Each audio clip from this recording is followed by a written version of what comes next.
నమస్తే, welcome to SP news. ముందుగా headlines.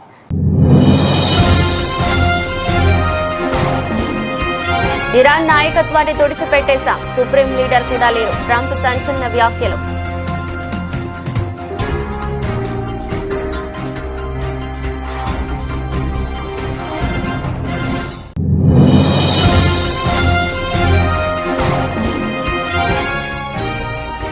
సీఎంలతో ప్రధాని మోదీ కీలక సమావేశం, టీమిండియా స్ఫూర్తితో పనిచేయాలని దిశానిర్దేశం.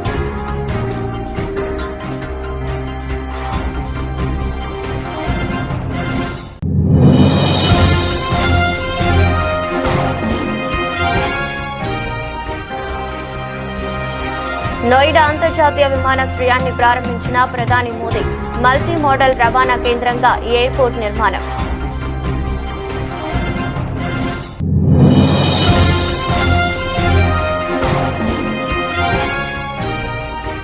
నూట 20 సూత్రాల పార్టీ మేనిఫెస్టోను ప్రకటించిన ఏఎంఎంకే నాయకుడు టీటీవీ దినకరన్, రానున్న ఎన్నికల్లో తమ విజయం తథ్యమని ధీమా.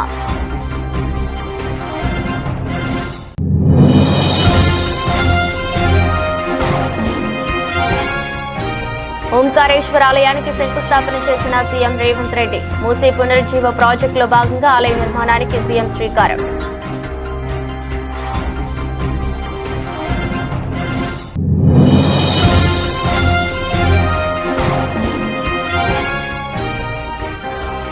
రాజధాని అమరావతికి చట్టబద్ధత, అసెంబ్లీలో చారిత్రాత్మక తీర్మానాన్ని ప్రవేశపెట్టిన చంద్రబాబు.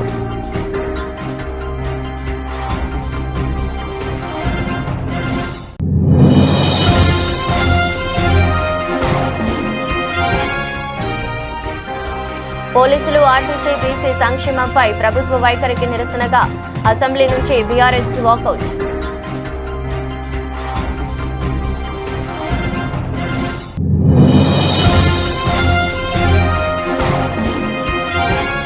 టీడీపీ జనసేన నాయకులపై విమర్శలు గుప్పించిన మాజీ ఎంపీ చింతా అనురాధ, మహిళలతో అసభ్యంగా ప్రవర్తించిన వారిని పదవుల్లో నుంచి తొలగించాలని డిమాండ్.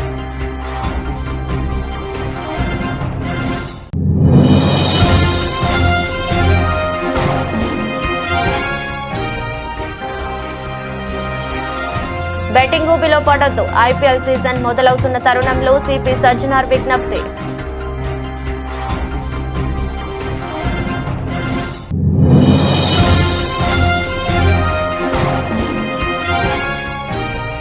టీటీడీ చైర్మన్ నుంచి ఆలయాల చైర్మన్ల వరకు మహిళలపై లైంగిక దాడులకు పాల్పడుతున్నారు, మండిపడ్డ కాకాని పూజిత.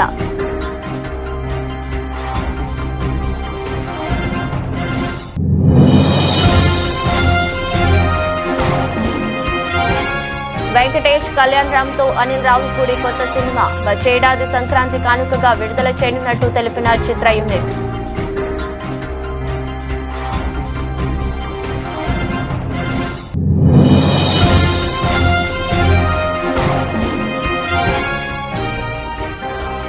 బంగారం, వెండి ధరలో భారీ పెరుగుదల, 2500 మేర ఎగబాకిన పసిడి ధర.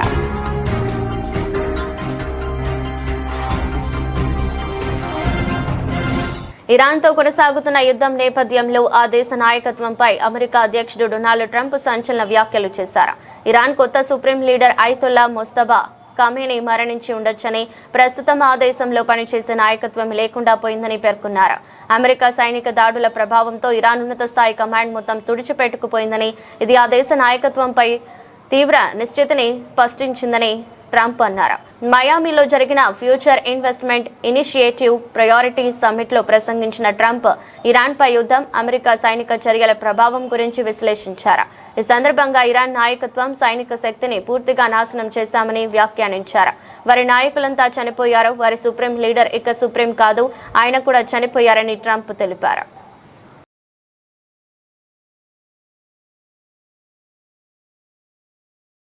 పశ్చిమాసియాలో నెలకొన్న తీవ్ర ఉద్రిక్తతల నేపథ్యంలో దేశంలో ఇంధన భద్రత, నిత్యావసరాల సరఫరా, రాష్ట్రాల సన్నద్ధతపై ప్రధానమంత్రి నరేంద్ర మోదీ ఉన్నత స్థాయి సమీక్ష నిర్వహించారు. రాష్ట్రాలు, కేంద్ర పాలిత ప్రాంతాల ముఖ్యమంత్రులతో వర్చువల్ విధానంలో జరిగిన ఈ సమావేశంలో చమురు, గ్యాస్ సంక్షోభాన్ని ఎదుర్కొనేందుకు అనుసరించాల్సిన వ్యూహాలపై విస్తృతంగా చర్చించారు. కేంద్ర రాష్ట్ర ప్రభుత్వాలు టీం ఇండియా స్ఫూర్తితో సమన్వయంతో పనిచేయాలని ప్రధాని పిలుపునిచ్చారు. అమెరికా, ఇజ్రాయెల్ దళాలు ఫిబ్రవరి 28న ఇరాన్పై దాడులు ప్రారంభించిన నాటి నుంచి పశ్చిమాసియాలో యుద్ధ వాతావరణం నెలకొన్న విషయం తెలిసిందే. ఈ సంఘర్షణ ప్రభావం భారత్ ఇంధన దిగుమతులు, ఎరువుల సరఫరా, ఇతర వాణిజ్య కార్యకలాపాలపై పడే అవకాశం ఉందని ఆందోళనలు వ్యక్తమవుతున్నాయి. ఈ నేపథ్యంలోనే ప్రధాని మోదీ సమీక్ష చేపట్టారు.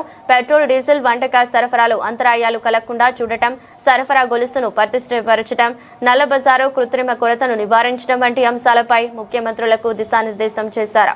ఈ సమావేశంలో ఆంధ్రప్రదేశ్ ముఖ్యమంత్రి Chandrababu, Telangana CM Revanth Reddy, Uttar Pradesh CM Yogi Adityanath, Maharashtra CM Devendra Fadnavis, Gujarat CM Bhupendra Patel సహా పలువురు ముఖ్యమంత్రులు పాల్గొన్నారు. ప్రధాని నరేంద్ర మోదీ ఇవాళ నోయిడాలోని అంతర్జాతీయ విమానాశ్రయాన్ని ప్రారంభించారు. ఉత్తరప్రదేశ్ రాష్ట్రం జేవర్ సమీపంలో 11,200 కోట్లతో అభివృద్ధి చేసిన నోయిడా ఇంటర్నేషనల్ ఎయిర్పోర్ట్ ఫేజ్ 1 దశను మోదీ సీఎం యోగి ఆదిత్యనాథ్ తో కలిసి ప్రారంభించారు. కార్యక్రమంలో కేంద్ర పౌర విమానయాన శాఖ మంత్రి రామ్మోహన్ నాయుడు, పలువురు కేంద్ర మంత్రులు, యూపీ సీఎం యోగి ఆదిత్యనాథ్ సహా ఉన్నతాధికారులు పాల్గొన్నారు.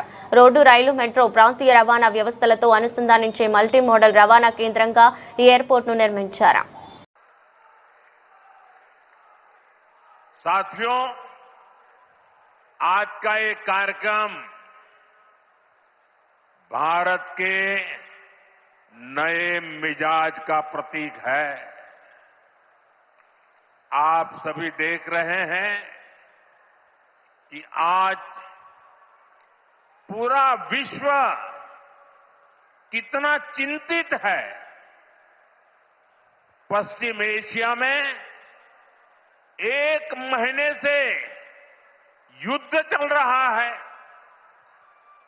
युद्ध की वजह से कई सारे देशों में खाने पीने के सामान, पेट्रोल, डीजल, गैस, खाद, ऐसी कई जरूरी चीजों का चारों तरफ संकट पैदा हो गया है। हर देश इस संकट का सामना करने के लिए कुछ न कुछ कोशिश कर रहा है, प्रयास कर रहा है। और हमारा भारत भी इस संकट का पूरी शक्ति से मुकाबला कर रहा है, देशवासियों की ताकत के भरोसे कर रहा है। भारत तो बहुत बड़ी मात्रा में कच्चा तेल और गैस, ये जहां युद्ध चल रहा है ना, इस युद्ध से प्रभावित इलाके से मंगाता है। इसलिए सरकार हर वो कदम उठा रही है जिससे सामान्य परिवारों पर, हमारे किसान भाई बहनों पर इस संकट का बोझ न पड़े। తమిళనాడు ఎన్నికల వేళ 120 సూత్రాల పార్టీ మేనిఫెస్టోను ఏఎంఎంకే నాయకుడు టీటీవీ దినకరన్ ప్రకటించారు. ఈ సందర్భంగా మీడియాతో మాట్లాడుతూ కచ్చతీవును తిరిగి పొందడం, తమిళాన్ని అధికార భాషగా చేయటం వంటి అంశాలతో కూడిన మేనిఫెస్టో విడుదల చేసినట్టు తెలిపారు. రానున్న ఎన్నికల్లో తమ విజయం తథ్యమని ధీమా వ్యక్తం చేశారు. ముఖ్యమైన சிலவற்றை நான் உங்களுக்கு சொல்றேன், மற்றது உங்களுக்கு ஆன்லைன்ல லோட் ஆயிடும். தமிழகத்தில் உள்ள அரசு மற்றும் தனியார் நிறுவனங்களில் 85% தமிழர்களே பணிபுரியும் வகையில் நடவடிக்கை எடுக்கப்படும். தமிழ் மொழியை ஆட்சி மொழியாக்கவும், சென்னை உயர்நீதிமன்றத்தில் வழக்காடும் மொழியாக்கவும் நடவடிக்கை எடுக்கப்படும். பசும்பொன் ஐயா முத்துராமலிங்க தேவர் மற்றும் இதய தெய்வம் அம்மா அவர்களுக்கு பாரத ரத்னா விருது வழங்க வலியுறுத்தப்படும். தேசியமயமாக்கப்பட்ட அனைத்து வங்கிகளிலும் விவசாயிகள் பெற்ற அனைத்து கடன்களும் தள்ளுபடி செய்வதற்கான நடவடிக்கை எடுக்கப்படும். இதய தெய்வம் அம்மா அவர்கள் போராடி பெற்ற உச்சநீதிமன்ற தீர்ப்பின்படி முல்லை பெரியாற்றில் 152 அடிக்கு நீரை தேக்க நடவடிக்கை எடுக்கப்படும்.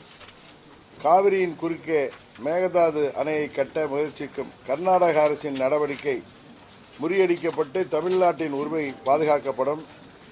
இயற்கை வேளாண் விஞ்ஞானி நம்மாழ்வார் பெயரில் காவிரி டெல்டா பகுதியில் இயற்கை வேளாண்மை பல்கலைக்கழகம் மற்றும் ஆராய்ச்சி நிறுவனம் தொடங்க நடவடிக்கை எடுக்கப்படும். 100 நாள் வேலை திட்டத்தின் வேலை நாட்கள் 150 நாட்களாக உயர்த்திடவும் ஊதியத்தை உயர்த்திடவும் நடவடிக்கை எடுக்கப்படும். தமிழகத்தில் நடைபெறும் மணல் உள்ளிட்ட கனிம வள கொள்ளைகள் தடுத்து நிறுத்தப்படுவதோடு அத்தகைய செயல்களில் ஈடுபடுவோர் குண்டர் சட்டத்தில் கைது செய்ய நடவடிக்கை எடுக்கப்படும். చట్టపూర్వమైన సాదివారి కణకెడుపై మానిల గండిపేట మండలం మంచిరేవుల వద్ద ఓంకారేశ్వర ఆలయ నిర్మాణానికి తెలంగాణ ముఖ్యమంత్రి రేవంత్ రెడ్డి శంకుస్థాపన చేశారు. మూసీ పునరుజ్జీవ ప్రాజెక్టులో భాగంగా ఆలయ నిర్మాణానికి సీఎం శ్రీకారం చుట్టారు. అలాగే చేవెళ్లలోని ఎంకేపల్లి దగ్గర ఆధునిక గోశాలకు సైతం CM Revanth Reddy deputy CM బట్టి విక్రమార్క శంకుస్థాపన చేశారు. ఈ సందర్భంగా కుటుంబ సమేతంగా మంచిరేవు వీరభద్రస్వామి ఆలయం వద్ద గోపూజ కార్యక్రమంలో ముఖ్యమంత్రి పాల్గొన్నారు. చారిత్రక వీరభద్రస్వామి ఆలయ సమీపంలో ఓంకారేశ్వర ఆలయాన్ని నిర్మిస్తున్నారు. 700 కోట్లతో 8 ఎకరాల్లో దేవాలయం నిర్మాణం జరగనుంది. 100 అడుగుల ఎత్తుతో శివుడి విగ్రహాన్ని నిర్మించనున్నారు. కార్యక్రమంలో డిప్యూటీ సీఎం బట్టి, ఎమ్మెల్యేలు, ఎమ్మెల్సీలు, ప్రభుత్వ ప్రధాన కార్యదర్శి రామకృష్ణారావు, డీజీపీ శశిధర్రెడ్డి, ఉన్నతాధికారులు పాల్గొన్నారు. కర్ణాటకలోని శృంగేరి శారదాపీఠం జగద్గురువుల సూచనలు, సలహాల మేరకు ఆలయ నిర్మాణ శైలిని రూపొందించారు. అత్యాధునిక హంగులతో ఆలయాన్ని నిర్మించనున్నారు. మొత్తం 8 ఎకరాల విస్తీర్ణంలో 663 కోట్లతో ఓంకారేశ్వర స్వామి ఆలయం ఇతర నిర్మాణాలను పూర్తి చేయనున్నారు. అలాగే 100 అడుగుల ఎత్తులో శివుడి విగ్రహాన్ని ఏర్పాటు చేయనున్నారు. ఈ మేరకు Musi river front development corporation limited ప్రణాళికలు రూపొందించి ఆలయం వద్ద 2000 వాహనాలకు సరిపడా పార్కింగ్ వసతి కూడా కల్పించనున్నారు. అలాగే ఓంకారేశ్వర స్వామి ఆలయ ఘరేపురం 100 అడుగుల ఎత్తున ఉండనుంది. మీరు చేస్తే మీకు మంచి పేరు వస్తుంది, మేము చేయలేదు కాబట్టి మీరు చేయవద్దని ఒక అక్క ఈ ప్రాంతం నుంచి 45 సంవత్సరాల కుటుంబం 100% రాజకీయ ప్రయోజనం పొందిండ్రు, అన్ని పదవులు అనుభవించారు. ఈ ప్రజలు ఇవ్వందే లేదా అక్కకు. ఇవాళ అక్క కొడుకు నేషనల్ గ్రీన్ ట్రిబ్యునల్లో ఈ పనిని ఆపమని కేసేసిండు. ఆ అక్క మనసు ఎట్లొప్పుకున్నదో వాళ్ళ కొడుకును ఇట్లాంటి తప్పుడు కేసులను నేషనల్ గ్రీన్ ట్రిబ్యునల్లో వేయించడానికని నేను అడుగుతున్నా. ఆ అక్కకి ప్రాంత ప్రజలు ఓట్లు వేయలేదా? వాళ్ళ కుటుంబాన్ని ఆశీర్వదించలేదా? ఈ రోజు ఈ రాష్ట్రంలో, ఈ దేశంలో ఆ అక్కకు గుర్తింపు వచ్చింది, ఆ కుటుంబానికి గుర్తింపు వచ్చింది. ఇవాళ ప్రజాప్రతినిధులుగా, మంత్రులుగా పదవులు అనుభవించిండ్రంటే ఈ ప్రాంత ప్రజల ఆశీర్వాదం లేదా? ఈ ప్రాంత ప్రజల ఆకాంక్షలకు వ్యతిరేకంగా, ఈ ప్రాంత అభివృద్ధిని అడ్డుకోవడానికి నీ కన్న కొడుకే ఎన్జిటిలో కేసేస్తుంటే ప్రజాప్రతినిధిగా మీరు కొనసాగడానికి అర్హత ఉందా అని చెప్పి నేను ఆ అక్కని సందర్భంగా అడగదలుచుకున్నా. ఒకప్పుడు నాకు కూడా ఆంధ్రప్రదేశ్ రాజకీయాల్లో నేను ఒక చారిత్రాత్మక ఘట్టం ఆవిష్కృతమైంది. రాజధాని అమరావతికి శాశ్వత చట్టబద్ధత కల్పించే దిశగా రాష్ట్ర ప్రభుత్వం కీలక అడుగు వేసింది. దీనికోసం ఈ ఉదయం ఆంధ్రప్రదేశ్ శాసనసభ ప్రత్యేకంగా సమావేశమైంది. సభ ప్రారంభం కాగానే ముఖ్యమంత్రి చంద్రబాబు అమరావతిని ఏకైక రాజధానిగా గుర్తిస్తూ దానికి చట్టబద్ధత కల్పించాలని కోరుతూ కీలక తీర్మానాన్ని ప్రవేశపెట్టారు.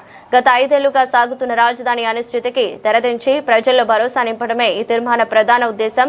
అసెంబ్లీలో ఈ తీర్మానాన్ని ఏకగ్రీవంగా ఆమోదించిన అనంతరం దీనిని కేంద్ర ప్రభుత్వానికి పంపనున్నారు. రాజ్యాంగబద్ధంగా అమరావతికి పూర్తిస్థాయి చట్టబద్ధత లభిస్తే భవిష్యత్తులో రాజకీయ మార్పులు జరిగినప్పటికీ రాజధాని విషయంలో ఎటువంటి ఆటంకాలు కలగవని ప్రభుత్వం భావిస్తోంది. ఆంధ్రప్రదేశ్ రాష్ట్ర సమగ్ర అభివృద్ధి కోసం అమరావతిని రాష్ట్ర రాజధానిగా గుర్తిస్తూ స్పష్టమైన, స్థిరమైన నిర్ణయంతో ముందుకు సాగడం అత్యవసరమని అభిప్రాయపడుతున్నాం. దీనికి అవసరమైన అన్ని రక్షణాత్మక చర్యలు తీసుకోవాలని భావిస్తూ సంబంధిత చట్టాల్లో తగిన సవరణలు చేయడం ద్వారా రాజధానిపై స్పష్టతను, స్థిరత్వాన్ని కల్పించవచ్చని గుర్తిస్తూ ఆంధ్రప్రదేశ్ శాసనసభ క్రింది విధంగా తీర్మానిస్తోంది. Hereby resolved to request the Government of India to amend the Section 5 of the Andhra Pradesh Reorganization Act 2014 as under A. To include the word at Amaravati to subsection 2 of Section 5. B. To add the words and Amaravati includes the capital city areas notified under Andhra Pradesh Capital Region Development Authority Act 2014 to the explanation to section 5. ఈ తీర్మానాన్ని చర్చించి దీన్ని బలపరచవలసిందిగా, సమర్థించవలసిందిగా అందరినీ కోరుకుంటూ సెలవు తీసుకుంటున్నాను. పోలీసులు RTC BC సంక్షేమంపై ప్రభుత్వ వైఖరికి నిరసనగా అసెంబ్లీ నుంచి బీఆర్ఎస్ సభ్యులు వాకౌట్ చేశారు. అంతకుముందు హరీష్ రావు మాట్లాడుతూ కాంగ్రెస్ ప్రభుత్వ తీరుపై మండిపడ్డారు. వడ్డించేవాడు మనవాడు అయితే ఎక్కడున్నా లడ్డు వస్తుందని అంటున్నారు. కానీ ముఖ్యమంత్రి వద్దనే పోలీస్ శాఖ ఉన్నప్పటికీ ఇంత నిర్లక్ష్యం చేస్తున్నారని ఆగ్రహం వ్యక్తం చేశారు. పోలీసులను అనేక ఇబ్బందులకు గురి చేస్తున్నారని అన్నారు.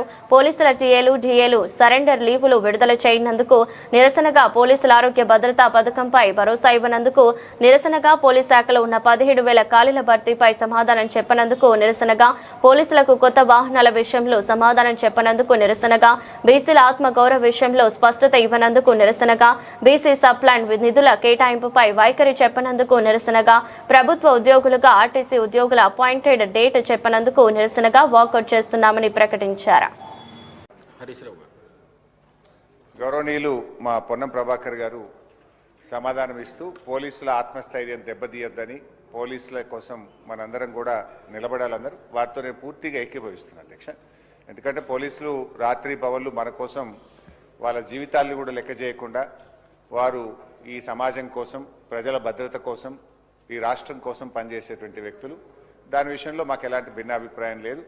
అందుకే ఆనాడు ఈ కేసీఆర్ గారి ప్రభుత్వం పోలీసులకు పెద్ద ఎత్తున 46,000 మంది రిక్రూట్మెంట్ చేసినాం. మేము కొత్త కమిషనరేట్లు పెట్టాం, ట్రాఫిక్ పోలీసులకు అలవెన్స్ తెచ్చాం, పోలీసుల సంక్షేమం కోసం ఆరోగ్య భద్రత లాంటి పథకం కూడా తెచ్చాం అధ్యక్ష. అయితే ఇలా గౌరవ ముఖ్యమంత్రి గారే హోంమంత్రిగా పనిచేస్తున్నారు కనుక సహజంగా వడ్డించేవాడు మనవాడైతే లడ్డు యాడున్నా దొరుకుతుందనే ఒక సామెత ఉన్నట్టు ముఖ్యమంత్రి గారే హోంమంత్రిగా ఉన్నప్పుడు పోలీసుల సంక్షేమం కోసం కూడా ఇంకా మెరుగ్గా గత ప్రభుత్వం కంటే బాగా మేలు జరుగుతుందని చెప్పి పోలీసులు ఆశిస్తుంటారు అధ్యక్ష. కానీ దురదృష్టం ఏంటంటే ఈ ప్రభుత్వం వచ్చిన తర్వాత 7 టీఏ బిల్లులు పోలీసులై పెండింగ్లో ఉన్నాయి, 3 సరెండర్ లీవ్లు పెండింగ్లో ఉన్నాయి, 5 డిఏలు పెండింగ్లో ఉన్నాయి. అదేవిధంగా అధ్యక్ష పోలీసులకు సంబంధించిన భద్రత పథకాన్ని ఆసుపత్రుల్లో పోతే 1 లక్ష రూపాయలకు మాత్రమే పరిమితం చేశారు. మా సిపిఐ శాసనసభ్యులు సాంబశివరావు గారు చెప్తున్నారు, మా కొత్తగూడెం జిల్లాలో 72 టీఏలు పెండింగ్లో ఉన్నాయంటున్నారు. కొన్ని జిల్లాల్లో టీఏలు ఇచ్చి కొన్ని జిల్లాల్లో ఇవ్వకపోవడం. నేను రాష్ట్రంలోని 1,30,000 మంది పోలీసుల పక్షాన మాట్లాడుతూ ఉన్నాను. ఆ పోలీసులు రాత్రింబవలు కష్టపడే వాళ్ళ టీఏలు డిఏలు సరెండర్ లీవులు రాష్ట్రంలో టీడీపీ జనసేన నాయకులు పూర్తిగా బరితెగించారని వైసీపీ మాజీ ఎంపీ చింతా అనురాధ ఆగ్రహం వ్యక్తం చేశారు. మహిళలకు వేధించే వాళ్ళు కొందరైతే సభ్యత సంస్కారం మరిచి తైతక్కలాడే వాళ్ళు మరికొందరని మండిపడ్డారు. పవిత్రమైన దేవాలయాల చైర్మన్ కూడా ఇష్టానుసారం మహిళలతో గడుపుతూ సిగ్గు లేకుండా ఇంకా పదవుల్లో కొనసాగుతున్నారని విమర్శించారు. ఇలాంటి వారి పాలనలో రాష్ట్రం ఇంకెంత దిగజారిపోతుందో అని ఆవేదన వ్యక్తం చేశారు. అందరికీ నమస్కారం. ఈ రోజు రాష్ట్రంలో టీడీపీ ఎమ్మెల్యేలు, జనసేన ఎమ్మెల్యేలు, అలాగే ఆ పార్టీ నాయకులు, ప్రముఖ టెంపుల్ చైర్మన్స్ కూడా కామందులా వ్యవహరిస్తున్నారు.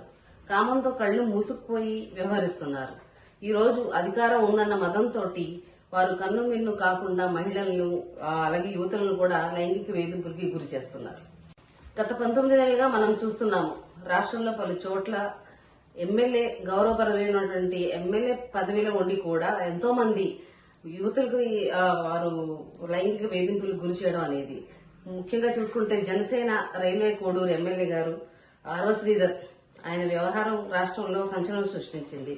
వీణ అనే యువతిని ఆయన బెదిరించి తనపై అత్యాచారం చేశాడని, అతని వల్ల తాను 5 సార్లు గర్భవతి అయితే బలవంతంగా తనకి అబార్షన్ చేయించాడని తీవ్ర ఆరోపణలు చేయడమే కాకుండా ఎమ్మెల్యే అర్ధనగ్న వీడియో కాల్ డేటాను కూడా ఆవిడ బహిర్గతం చేయడం జరిగింది. 2024 సెప్టెంబర్లో టీడీపీ సత్యవేడు ఎమ్మెల్యే కోనేటి ఆదిమూలం ఒక మహిళను లైంగికంగా వేధించడంతో ఆమె పోలీసులను ఆశ్రయించడం జరిగింది. TDP Guntur east MLA Naseer Ahmed మహిళతో అసభ్యకర వీడియో వెలుగు చూసింది. గతంలో టీడీపీ కార్పొరేటర్ అభ్యర్థిగా పోటీ చేసిన ఒక మహిళతో వీడియో కాల్లో నసీర్ అసభ్యకరంగా సైగలు చేస్తూ కనిపించాడు. కేజీబీవీ మహిళా ప్రిన్సిపల్ ను అర్ధరాత్రి మాట్లాడడానికి రావాలంటూ శ్రీకాకుళం జిల్లా ఆముదాలవలస ఎమ్మెల్యే కోన రవికుమార్ వేధింపులకు గురి చేశారు. మహిళా మంత్రి సంధ్యారాణి పిఏ సతీష్ లైంగిక వేధింపుకి పాల్పడ్డాడని మనందరికీ తెలిసిన విషయమే. అందులో మంత్రి కుమారుడికి ఈ వ్యవహారంలో సంబంధం ఉందని కూడా ఆరోపణలు ఉన్నాయి. అలాగే రీసెంట్ గా టీటీడీ చైర్మన్ బిఆర్ నాయుడు గారు ఒక మహిళతో వ్యవహరించిన తీరు మనం అందరం బెట్టింగ్ ఊబిలో పడొద్దు, బతుకును ఛిద్రం చేసుకోవద్దు అంటూ హైదరాబాద్ నగర పోలీస్ కమిషనర్ సజ్జనార్ విజ్ఞప్తి చేశారు. ఐపీఎల్ సీజన్ మొదలవుతున్న తరుణంలో క్రికెట్ ను కేవలం క్రీడగా ఆస్వాదించాలని, బెట్టింగ్ ఊబిలో పడి జీవితాలను నాశనం చేసుకోవద్దని సూచించారు. గతంలో say no to betting apps ప్రచారం ద్వారా వందలాది యాప్లను ప్రభుత్వం నిషేధించినప్పటికీ ఇప్పుడు టెలిగ్రామ్, వాట్సాప్, ఇన్స్టాగ్రామ్ వంటి సోషల్ మీడియా వేదికగా ఇదంతా కొత్త రూపం దాల్చిందని, కేవలం డబ్బు కోసం ఇటువంటి ప్రమాదకరమైన యాప్లను ప్రమోట్ చేసే సోషల్ మీడియా ఇన్ఫ్లుయెన్సర్లపై కఠిన చర్యలు తీసుకుంటామని హెచ్చరించారు. బెట్టింగ్ వల్ల అప్పుల పాలై కుటుంబాలు రోడ్డున పడే పరిస్థితి తెచ్చుకోవద్దని హితవు పలికారు. మీ పరిసరాల్లో ఎవరైనా బెట్టింగ్ కు పాల్పడుతున్నట్లు తెలిస్తే వెంటనే డయల్ 100 లేదా మా వాట్సాప్ నంబర్ 9490616555కు సమాచారం ఇవ్వాలని ప్రజలను కోరారు. అందరికీ నా తరఫు నుంచి, హైదరాబాద్ పోలీస్ తరఫు నుంచి పేరు నమస్కారాలు. రేపటి నుంచి ఐపీఎల్ సీజన్ స్టార్ట్ కాబోతుంది. ఆ స్టార్ట్తోనే మళ్ళీ బెట్టింగ్ మరియు బెట్టింగ్ యాప్స్ ఒక సీజన్ కూడా స్టార్ట్ అయిపోతుంది. అందరు కూడా తెలుసు, మనము గత సంవత్సరం సే నో టు బెట్టింగ్ యాప్స్తోని చాలా ప్రజా ఉద్యమంని నడిపించడం జరిగింది. దాని సక్సెస్తోని ఒక బిల్ కూడా రావడం జరిగింది. ఏమైనా మళ్ళీ బిల్ వచ్చిన యాప్స్ ఆగిపోయావు, కానీ టెలిగ్రామ్లో, ఇన్స్టాగ్రామ్లో రకరకాల కొత్త యాప్స్తోని మళ్ళీ వీళ్ళు అమాయకుల్ని బలి చేయడానికి చాలా ముందు వస్తున్నారు. అట్లానే కొంతమంది ఇన్ఫ్లుయెన్సర్స్ కూడా మళ్ళీ వాళ్ళతోని చేయి కలపడం జరుగుతుంది. అందరూ కూడా తెలుసు, బెట్టింగ్ అనేది ఒక చాలా పెద్ద వ్యసనము. దాని నుంచి చాలామంది బలి అయిపోయినారు, చాలామంది డబ్బులు పోగొట్టుకున్నారు, ఫ్యామిలీస్ నాశనమైనారు, మనశాంతి కోల్పోయినారు. సో అందుకు మనందరూ కూడా ఈ బెట్టింగ్ యాప్స్ నుంచి దూరం ఉండాలని చెప్పి నేను మరీ కోరుతున్నాను. ఇది ఆన్లైన్ బెట్టింగ్ యాప్ అయితే మనము ఆఫ్లైన్లో కూడా చాలామంది రూమ్స్ తీసుకుని బయట ఊరికి వెళ్ళి అక్కడ కొంతమంది కలిసి అది కూడా చేస్తుంటారు. వాళ్ళపైన కూడా మనం నిఘా పెట్టడం జరుగుతుంది. సో అందుకు హైదరాబాద్ పోలీసు మనము ఆన్లైన్ కాకుండా ఆఫ్లైన్లో కూడా నిఘా పెట్టాను. అంతకుముందు కూడా చాలామంది గ్యాంగ్స్ కూడా పట్టుకోవడం జరిగింది. సో అందుకు హైదరాబాద్ పోలీసు ఆన్లైన్ మరియు ఆఫ్లైన్ బెట్టింగ్ పైన చాలా నిఘా పెట్టడం జరిగింది. పాత ఆఫెండర్స్ ఎవరున్నారు, అంతకుముందు ఎక్కడెక్కడ చేశారు, దానిపైన కూడా నిఘా పెట్టడం జరుగుతుంది. అట్లానే మన సైబర్ క్రైమ్ టీమ్స్ కూడా అలర్ట్ చేసి స్పెషల్ టీం ఫామ్ చేసి ఇన్స్టాగ్రామ్లో కావచ్చు, మన టెలిగ్రామ్లో కావచ్చు, అట్లానే వెబ్సైట్స్ ఏమేమి కొత్తగా వస్తున్నారు, ఎవరెవరు సోషల్ మీడియా ఇన్ఫ్లుయెన్సర్స్ దీన్ని ప్రమోట్ చేస్తున్న పైన కూడా చాలా గట్టి నిఘా ఏర్పాటు చేయడం జరుగుతుంది. అట్లానే చాలామందికి చాలా రకరకాల సమాచారం వస్తుంటుంది, ఎందుకంటే చాలామంది సోషల్ మీడియాలో కూడా యాక్టివ్ ఉంటారు. రాష్ట్రంలో మహిళలకు రక్షణ పూర్తిగా లేకుండా పోయిందని వైఎస్ఆర్సీపీ రాష్ట్ర మహిళా వర్కింగ్ ప్రెసిడెంట్ కాకాని పూజిత ఆవేదన వ్యక్తం చేశారు. టీటీడీ చైర్మన్ స్థాయి వ్యక్తి నుంచి చిన్న ఆలయాల చైర్మన్ల వరకు మహిళలపై లైంగిక దాడులకు పాల్పడుతున్నారని విమర్శించారు. ఆఖరికి ఎమ్మెల్యే అరవ శ్రీధర్ ఓ మహిళను వేధిస్తూ అడ్డంగా దొరికిపోయిన అతనిపై చర్యలు తీసుకోలేదని ఆగ్రహించారు. మహిళల సహన శక్తుల్ని ఈ కూటమి ప్రభుత్వం పరీక్షిస్తుందని, మహిళా లోకం ఎదురు తిరిగే రోజు దగ్గరలోనే ఉందని పేర్కొన్నారు. ఆంధ్ర రాష్ట్రంలో మహిళల పరిస్థితి చూస్తే బాధేస్తుందండి. ఆంధ్ర రాష్ట్ర కూటమి ప్రభుత్వం కానీ లేకపోతే పోలీసులు కానీ సిగ్గుతో తలదించుకోవాల్సినటువంటి అవసరం ఉంది.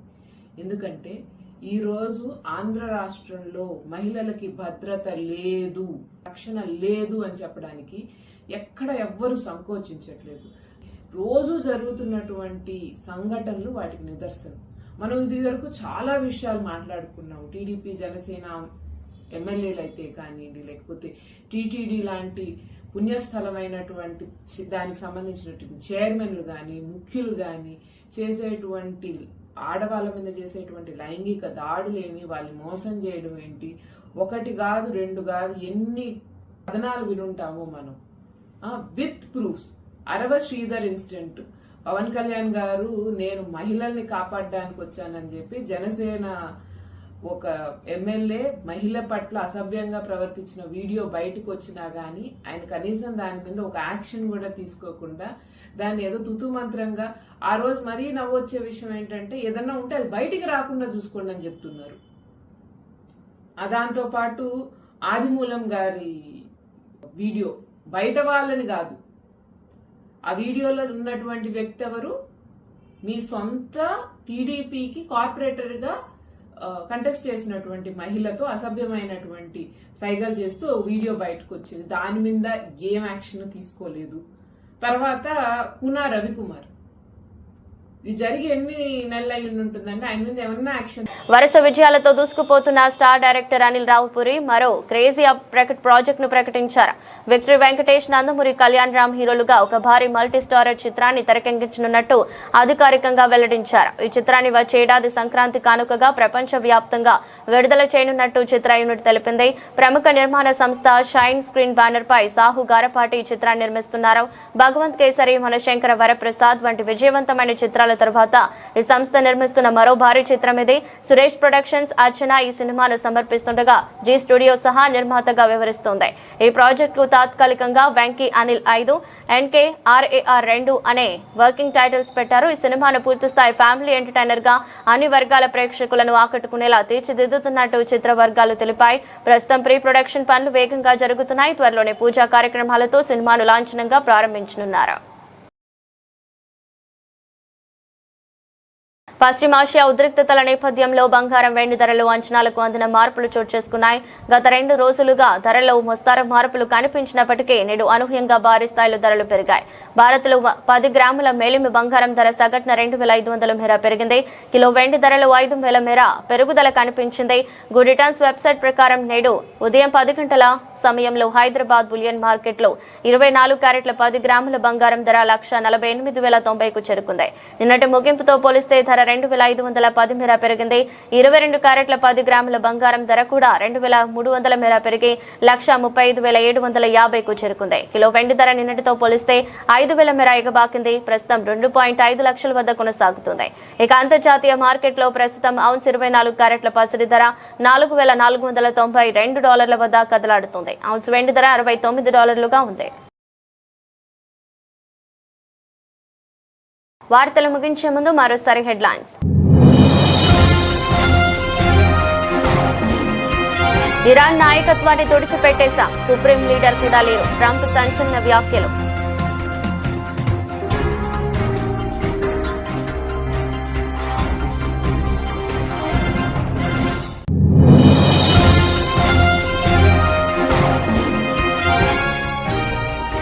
సీఎంలతో ప్రధాని మోదీ కీలక సమావేశం, టీమిండియా స్ఫూర్తితో పనిచేయాలని దిశానిర్దేశం.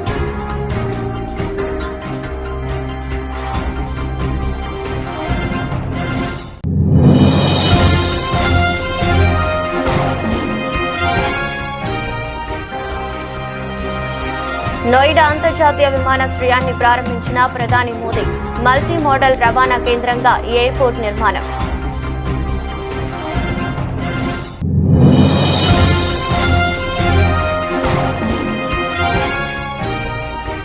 నూట 20 సూత్రాల పార్టీ మేనిఫెస్టోను ప్రకటించిన ఏఎంఎంకే నాయకుడు టీటీవీ దినకరన్, రానున్న ఎన్నికల్లో తమ విజయం తథ్యమని ధీమా.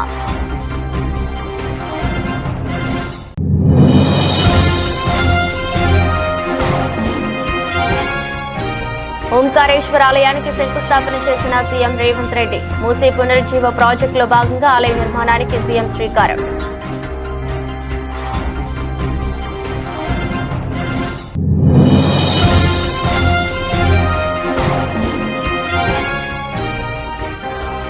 రాజధాని అమరావతికి చట్టబద్ధత, అసెంబ్లీలో చారిత్రాత్మక తీర్మానాన్ని ప్రవేశపెట్టిన చంద్రబాబు.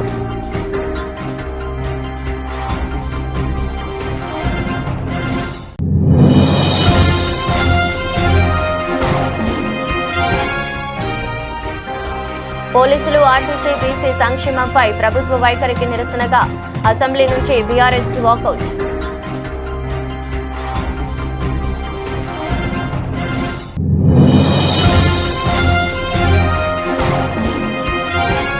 టీడీపీ జనసేన నాయకులపై విమర్శలు గుప్పించిన మాజీ ఎంపీ చింతా అనురాధ, మహిళలతో అసభ్యంగా ప్రవర్తించిన వారిని పదవుల్లో నుంచి తొలగించాలని డిమాండ్.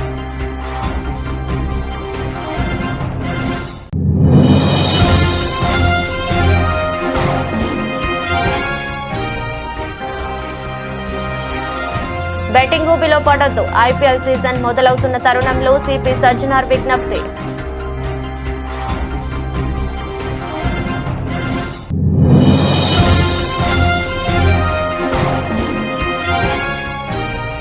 టీటీడీ చైర్మన్ నుంచి ఆలయాల చైర్మన్ల వరకు మహిళలపై లైంగిక దాడులకు పాల్పడుతున్నారు, మండిపడ్డ కాకాని పూజిత.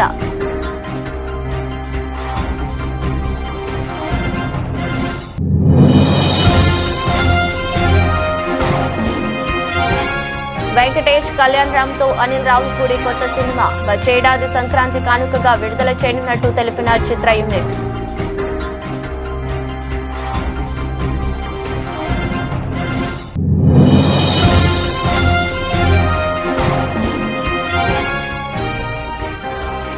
బంగారం వెండి ధరలో భారీ పెరుగుదల 2,500 మేర ఎగబాకిన పసిడి ధర.